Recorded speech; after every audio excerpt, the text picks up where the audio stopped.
Hello students, welcome back to our online class.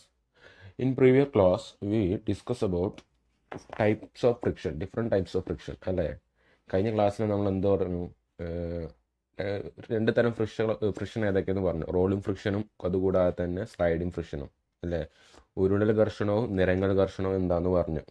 ഏത് ഘർഷണമാണ് ഏറ്റവും കുറവ്? ഉരുളൽ ഘർഷണം വളരെ കുറവാണ്. സ്ലൈഡിങ് ഘർഷണം അല്ലെങ്കിൽ സ്ലൈഡിങ് ഫ്രിക്ഷൻ വളരെ കൂടുതലാണെന്നും പറഞ്ഞു. അത് കഴിഞ്ഞിട്ട് പിന്നെ നമ്മൾ ഡിസ്കസ് ചെയ്ത് ലാസ്റ്റ് ക്ലാസ് വൈൻഡപ്പ് ചെയ്യുമ്പോൾ ഡിസ്കസ് ചെയ്തെന്താ വെച്ചാൽ ഫ്രിക്ഷൻ ഘർഷണം കൊണ്ട് നമുക്ക് കുറേ ഗുണങ്ങളുമുണ്ട്, അതുപോലെ തന്നെ നമുക്ക് കുറേ ദോഷങ്ങളുമുണ്ട്. അപ്പോൾ ഞാൻ പറഞ്ഞിരുന്നു situation where the friction is beneficial, അതുപോലെ തന്നെ situation where the friction is not beneficial എന്ന് വെച്ചാൽ എപ്പോഴൊക്കെയാണ് നമുക്ക് ഉപകാരമായിട്ട് വരുന്നത്, എപ്പോഴൊക്കെയാണ് നമുക്ക് ഉപദ്രവമായിട്ട് വരുന്നത്. അപ്പോൾ ടെക്സ്റ്റ് ബുക്കിൽ കുറേ പോയിന്റ്സ് ഉണ്ട്. ഇതിൽ ഏതൊക്കെയാണ് ഉപകാരമായിട്ട് വരുന്നത്, ഏതൊക്കെയാണ് ഉപകാരമല്ലാതെ വരുന്നത്, ഫ്രിക്ഷൻ നമുക്ക് എപ്പോഴൊക്കെ ഉപകാരമായിട്ട് വരുന്നത് എല്ലാത്തിനും കോളം തിരിക്കാൻ പറഞ്ഞിരുന്നു. അപ്പോൾ എല്ലാവരും ക്ലാസ്സിൽ നോട്ട് എഴുതിയെന്ന് വിചാരിക്കുന്നു.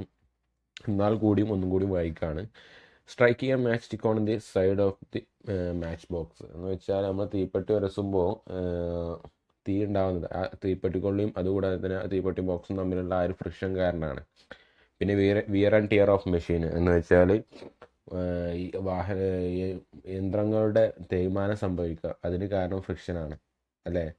എബിലിറ്റി ടു ഹോൾഡ് ഒബ്ജക്റ്റ്, ഒരു വസ്തു നമുക്ക് പിടിക്കാൻ കാരണം ഫ്രിക്ഷൻ ഉള്ളതുകൊണ്ടാണ്, അതായത് ഘർഷണം ഉള്ളതുകൊണ്ടാണ്. വാക്കിംഗ്, നമുക്ക് നടക്കാൻ പറ്റാൻ കാരണം ഫ്രിക്ഷനാണ്.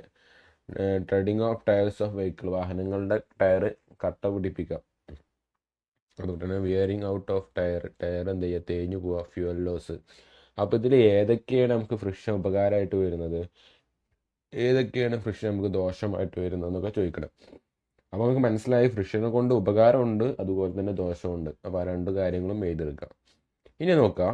ഇനി ക്ലാസ്സിൽ ശ്രദ്ധിക്കേണ്ട കാര്യം എന്തെന്ന് വെച്ചാൽ, ഈ ഒരു പിക്ചർ കണ്ടോ, ഒരു തോണിയുടെയും ഫ്ലൈറ്റിൻ്റെയും കാറിൻ്റെ ഒക്കെ, അതൊക്കെ ഉണ്ടാക്കുന്ന സമയത്ത് നമുക്ക് തോന്നി ഷേപ്പിലൊന്നും ഉണ്ടാക്കാൻ പറ്റില്ല. ഒരു തോണിയാകുമ്പോൾ നമുക്ക് തോന്നി ചതുരക്കട്ട പോലെ, അല്ലെങ്കിൽ ഫ്ലൈറ്റ് ഒരു ചതുരക്കട്ട പോലെ, അങ്ങനൊന്നും തോന്നി ഷേപ്പ് ഉണ്ടാക്കാൻ പറ്റില്ല. ഈ മൂന്ന് പിക്ചർ നോക്കിക്കഴിഞ്ഞാൽ ഇതിന് ഷേപ്പിന് എന്തെങ്കിലും ഒരു പ്രത്യേകത കണ്ടോ? ഒന്ന് നോക്കി നോക്കുക. അതിൻ്റെ ഫ്രണ്ടിലോട്ട് പോകും തോറും കൂർത്ത് പോകുന്നില്ലേ, ഈ തോണിയാണെങ്കിലും അതുകൂടാതെ തന്നെ ഫ്ലൈറ്റ് ആണെങ്കിലും കാറാണെങ്കിലും. ഇപ്പോൾ അതിൻ്റെ ഫ്രണ്ട് ഭാഗം നോക്കിയാൽ നമുക്ക് അതിങ്ങനെ കൂർത്ത് കണ്ടാക്കാനും വരുന്നുണ്ടാവും, ഒന്ന് ഷാർപ്പായിട്ട് അല്ലേ. അല്ലേ, എന്തായിരിക്കും അതിന് കാരണം? എന്താ കാരണം എന്ന് വെച്ചാൽ, ഈ വാഹനങ്ങളൊക്കെ സ്പീഡിൽ പോകുന്ന സമയത്ത് ഫ്രിക്ഷൻ ഉണ്ടാവും. ഏതൊക്കെ തമ്മിൽ?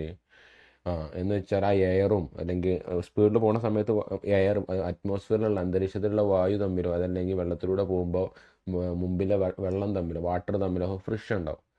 ആ ഫ്രിക്ഷൻ കുറക്കാൻ വേണ്ടിയാണ് എന്ത് ചെയ്യുന്നത്, അതിങ്ങനെ കൂർത്ത ഷേപ്പിൽ കൊടുക്കുന്നത്. ഉണ്ട്, മനസ്സിലായോ? അപ്പോൾ എക്സാമിന് ചിലപ്പം ചോദിക്കും എന്തിനാണ് അതിൻ്റെ ഷേപ്പൊക്കെ അങ്ങനെ ആക്കുന്നതെന്ന് വെച്ചാൽ എന്താണ്, അവയുടെ ആ ഫ്രിക്ഷൻ കുറക്കാൻ വേണ്ടി. എന്തിന്? To reduce the friction due to air, water or both when they move forward. അത് മുന്നോട്ട് പോകുന്ന സമയത്ത് അതിൻ്റെ എയറിലൂടെയുള്ള ഫ്രിക്ഷൻ അല്ലെങ്കിൽ വാട്ടറിലുള്ള ഫ്രിക്ഷൻ, അല്ലെങ്കിൽ രണ്ടിലുള്ള ഫ്രിക്ഷനൊക്കെ കുറക്കാൻ വേണ്ടിയാണ് അതിൻ്റെ ഷേപ്പ് നമ്മൾ എന്ത് ചെയ്യണം, അങ്ങനെ ഡിസൈൻ ചെയ്യുന്നത്. ഓക്കെ, അത് കഴിഞ്ഞിട്ട് ഇപ്പോൾ നമ്മൾ ഫ്രിക്ഷൻ കുറക്കാൻ ഇങ്ങനെ ഷേപ്പിൽ മാറ്റം വരുത്താമെന്ന് മനസ്സിലായി. ഇങ്ങനെ design the shape of object as shown the reduce friction. നമ്മൾ ഒരു വസ്തുവിൻ്റെ ഷേപ്പ് മാറ്റുക എന്തിനു വേണ്ടി? റെഡ്യൂസ് ദി ഫ്രിക്ഷൻ കുറക്കാൻ വേണ്ടി ഷേപ്പ് മാറ്റുന്ന നമ്മൾ പറഞ്ഞ പേരാണെന്ത്? സ്ട്രീംലിംഗ്. എന്താ പറയുക? സ്ട്രീംലിംഗ്. ഓക്കെ, ദെൻ അത് കഴിഞ്ഞിട്ട് അടുത്തത്, ഇപ്പോൾ ഫ്രിക്ഷൻ കുറക്കാൻ വേണ്ടി നമുക്ക് എന്ത് ചെയ്യാൻ പറ്റും? സ്ട്രീംലിംഗ്. എന്താ സ്ട്രീംലിംഗ് പറഞ്ഞാൽ അതിൻ്റെ ഷേപ്പ് നമ്മൾ എന്ത് ചെയ്യുക, ഒരു പ്രത്യേക രീതിയിൽ എന്ത് ചെയ്യുക, ഡിസൈൻ ചെയ്യുക. എങ്ങനെ? എയറുമായിട്ടുള്ളതും, അതായത് വായുമായിട്ടുള്ളതും ജലവുമായിട്ടുള്ളതൊക്കെ ഫ്രിക്ഷൻ കുറക്കുന്ന രീതിയിൽ. പിന്നെയും ഫ്രിക്ഷൻ കുറക്കാൻ നമ്മൾ വേറെ കുറേ കാര്യങ്ങളൊക്കെ ചെയ്യുന്നുണ്ട്. നമ്മളിപ്പോൾ ഈ പുള്ളി, നമ്മളെ വീട്ടിലെ കിണറിൽ വെള്ളം കോരുന്ന പുള്ളിയിലൊക്കെ എന്തെങ്കിലും കരകര സൗണ്ട് അല്ലെങ്കിൽ കോരാൻ ബുദ്ധിമുട്ടായി കഴിഞ്ഞാലൊക്കെ നമ്മൾ എന്ത് ചെയ്യും? ഫ്രിക്ഷൻ കൂടിയോണ്ടായിരിക്കും. നമ്മളതിൽ ഓയിലൊക്കെ മിക്സ് ചെയ്യും, അല്ലെങ്കിൽ ഓയിൽ ചേർക്കും, അല്ലെങ്കിൽ വീട്ടിലെ മെഷീൻസിലൊക്കെ നമ്മൾ ഓയിൽ ചേർക്കും. അത് എന്തിനു വേണ്ടിയാണ്? ഫ്രിക്ഷൻ കുറക്കാൻ വേണ്ടിയാണ്. ഓയിൽ മാത്രം നമ്മൾ ചേർക്കാം, അതല്ലെങ്കിൽ നമ്മൾ എന്തിടും? ഗ്രീസ്. അപ്പോൾ അതൊക്കെ എന്തിനു വേണ്ടിയാണ് നമ്മൾ എന്ന് വെച്ചാൽ ഫ്രിക്ഷൻ കുറക്കാൻ വേണ്ടി. അതൊക്കെ ഇടുമ്പോൾ എന്ത് ചെയ്യും? ഫ്രിക്ഷൻ കുറയും. അപ്പോൾ എന്താണ് ചെയ്യണം? നമ്മൾ ലൂബ്രിക്കൻസ്. അപ്പോൾ ഈ ലൂബ്രിക്കൻസ് നമുക്ക് എന്ത് ചെയ്യാൻ പറ്റും? ഫ്രിക്ഷൻ കുറക്കാൻ വേണ്ടി യൂസ് ചെയ്യും. ഏതൊക്കെ ലൂബ്രിക്കൻ്റ് ആണ്? കോക്കനട്ട് ഓയിൽ, ഗ്രീസ്, അങ്ങനത്തെ കാര്യങ്ങളൊക്കെ ഫ്രിക്ഷൻ കുറക്കാൻ വേണ്ടി യൂസ് ചെയ്യും. അതുകൂടാതെ തന്നെ പിന്നെ ഫ്രിക്ഷൻ കുറക്കാൻ വേണ്ടി നമ്മൾ ഉപയോഗിക്കുന്നതാണ് എന്ത്? ബെയറിങ്സ്. ഈ ബോൾ ബെയറിങ്ങും അതുകൂടാതെ നീഡിൽ ബെയറിങ് രണ്ട് പിക്ചറൊക്കെ കണ്ടിട്ടുണ്ടാവും. നിങ്ങൾ ഈ സൈക്കിളൊക്കെ ഓടിക്കണമെങ്കിൽ സൈക്കിളിൻ്റെ ബാക്ക് ടയറിൻ്റെ ഉള്ളിലൊക്കെ കാണാൻ പറ്റും. ആ ബെയറിങ്, അതും ഫ്രിക്ഷൻ കുറയ്ക്കാൻ വേണ്ടി ഉപയോഗിക്കുന്നതാണ്. മനസ്സിലായോ? അപ്പോൾ ഇതിൽ കൊടുത്തിട്ട് ലാസ്റ്റ് കൊടുത്ത ക്വസ്റ്റ്യൻ ആണ്, വളരെ ഇമ്പോർട്ടൻ്റ് ആണ്, നോട്ടിലേക്ക് എഴുതിയെടുക്കുക. State the method to adopt reduce the friction.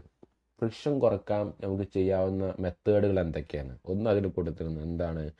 Use lubricants. എന്ത് യൂസ് ചെയ്യുക? ലൂബ്രിക്കൻസ് യൂസ് ചെയ്യുക. ഓക്കെ. രണ്ടാമത്തെ പോലെ നമുക്ക് എന്ത് ചെയ്യുക? എന്ത് ചെയ്യുക? ബെയറിങ്സ് യൂസ് ചെയ്യുക. പിന്നെ നമുക്ക് എന്ത് ചെയ്യുക? സ്ട്രീംലിംഗ്. എങ്ങനത്തെ സ്ട്രീംലിംഗ് പറഞ്ഞാൽ ഫ്രിക്ഷൻ കുറക്കുന്ന ഷേപ്പില്ലേ, ആ ഷേപ്പ് നമ്മൾ എന്ത് ചെയ്യുക? യൂസ് ചെയ്യുക. മനസ്സിലായി? ഇതൊക്കെയാണ് നമുക്ക് ഫ്രിക്ഷൻ കുറക്കാൻ ചെയ്യേണ്ട കാര്യങ്ങൾ. ഇത്രയേ ഉള്ളൂ ഫ്രിക്ഷനുമായി ബന്ധപ്പെട്ട് പഠിക്കാനുള്ളത്. ഇനി നിങ്ങൾക്ക് പഠിക്കാനുള്ളത് ത്രസ്റ്റ് ആൻഡ് പ്രഷറാണ്. നമുക്ക് അടുത്ത ക്ലാസ്സിൽ ഡിസ്കസ് ചെയ്യാം. അപ്പോൾ ഇത്രയും പറഞ്ഞതിൻ്റെ നോട്ട് നിങ്ങൾ കംപ്ലീറ്റ് ആക്കി അയച്ചു തരാം. കഴിഞ്ഞ ക്ലാസ്സിൻ്റെ നോട്ട് തന്നെ കംപ്ലീറ്റ് ആക്കാത്ത ഒരുപാട് ആൾക്കാരുണ്ട്. അപ്പോൾ ഞാൻ എടുത്ത് പേര് പറയുന്നില്ല. അപ്പോൾ ഇതുവരെയുള്ള കാര്യങ്ങൾ, ഈ ചാപ്റ്ററിൻ്റെ ഇതുവരെയുള്ള നോട്ട് പക്ക കംപ്ലീറ്റ് ആക്കിയിട്ട് എൻ്റെ കയ്യിലേക്ക് അയച്ചു തരാം. ഓക്കെ.